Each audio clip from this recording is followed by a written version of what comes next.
Check out this video. Many of you Christians come across as being mentally delusional. What you're doing is, and pardon my French, you're pissing people off. You're making it very difficult for other people to listen to you in the future. You are repelling persons. Stop this madness. Why do you dress this way? I'm hot and I like women, so please leave us alone. Well, young guys into consideration, they don't need to see pornography right in We're front of not their coming eyes. up to you, bothering you. Please go away. You're flaunting your stuff. I'm not flaunting anything. Don't look at me. Here's the thing. We asked you. You didn't. But here's the thing. There's free will in America. There's freedom of speech. You don't get the And if men of God don't stand up, then our society's gonna go down the drain because there's no morality. I'm atheist, sorry. Yeah, same. Okay, that's if you're an atheist, that doesn't mean you have to, show your body off. You can still put clothes on. The physical never ever satisfies. There's a longing in each of your hearts to actually be seen. The reason why you're showing your body because you're like, am I pretty enough? The reason why those women are laughing at this Christian gentleman is because he comes across as being arrogant, self-righteous, condescending. He's not giving them respect. So they're not going to return that. It's the way you approach people. This is not the way. This is not wise. Definitely pretty enough. Thank you. Hey, I'm just saying. Yes, please leave us alone. Just next time you come to a beach and there's young eyes, take that into consideration. What are you talking about? You're shirtless. You're not saying that. What are you talking You're gonna. And they love to issue orders. Where does this come from? Leave people alone. And if you do approach people, show them some respect. Go bother that man now? Yeah, go. Move along. Before we get into it, a word from my coworker. These comments might be strong, but it's how I genuinely feel. I don't care that you're a Christian. I don't care what the Bible says. Like, I feel like it's a clown show, like sitting here trying to decipher what your little mythical book has to say about these very real political issues, right? I don't care if you're Christian. In fact, I will fight for you to have your religious liberty and practice your Christianity. I believe in that. I don't believe in Christianity, which means that you do not get to dictate the way I live my life based on your religion. I don't care what the Bible says. You have every right in the world. All those women who identify with your religion have every right in the world to not get an abortion, to not take birth control, but they do not have the right to dictate my life and what I decide to do with my body. I don't care about your goddamn religion. I'm so tired of having nonstop conversations about what the Bible says. You live your life in the way that you interpret the Bible.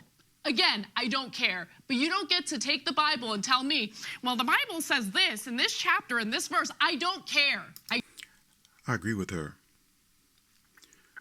I agree with her 100%. And you Christians need to take note. What you're doing is you're pissing people off. And this is the result. This is the fruitage in people that you are producing when you approach them in the manner that you have just seen. And there's more to this video. I don't care, I don't believe in it, and I have the right, based on our Constitution, to not believe in it. Which also reminds me of this. Earlier today, me and my coworkers were verbally assaulted and harassed in our workplace by these three lovely Christian men right here. The Holy Spirit just moved through you. Holy Spirit. I take that in the Spirit off of you. Get out. Oh my God, thank you so much. Get out because you're terrifying. Because Matt scared me. Get out. Couldn't be that I'm a domestic violence survivor who is terrified of men and terrified when they scream at me. Thanks for casting that demon out. I'm sure it'll never happen again, boys. All power on the store. All of it. All of it. I'm sorry, but y'all look crazy. I stopped counting the number of times this has happened to me. Initially, these individuals approach you sometimes in a respectful manner. But when you challenge them and you question them and you disagree with them, then they flip on you. They become someone else. This is crazy. This is madness. This is a mental delusion. This is vidIQ. Look up that word, vidIQ. The power of all the witchcraft in this store. There were children, by the way, in the store. All 3 times they were screaming at us about going to hell. Screaming at me, would you like to talk about Jesus? Come out here and talk about Jesus, as if he's gonna fight me. No wonder I was shaking. No, with this, I will not stand for this. I will not stand. Dwayne, don't do anything. Stop, baby. Dwayne, stop, baby. Dwayne, don't stop. Oh, my. This is why people call the police on Christians when they're out in public, conducting themselves in this manner. They're out there antagonizing people. Look at this guy. He's shouting. He's out of control. You assaulted him! On a thing! You insulted him! I'm begging y'all. Gyms, coffee shops, sandwich shops, anywhere. Stop doing this. We don't care what you believe in. It's just the way that y'all go about it is wrong. It's intrusive. It's harmful. It's wrong. Worst thing about it is, because they cannot admit fault, and they are surrounded by yes men and yes people, they radicalize each other. And in this day and age, Christian nationalism is violent. It is extremism. There are great Christian people. Great Christian people.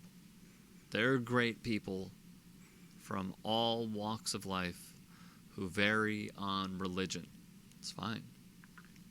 Going about it in this way, hateful, horrifying, wrong. Yes. 100% in agreement. This is Earl Jerome Harris, the disciple. Thank you for listening.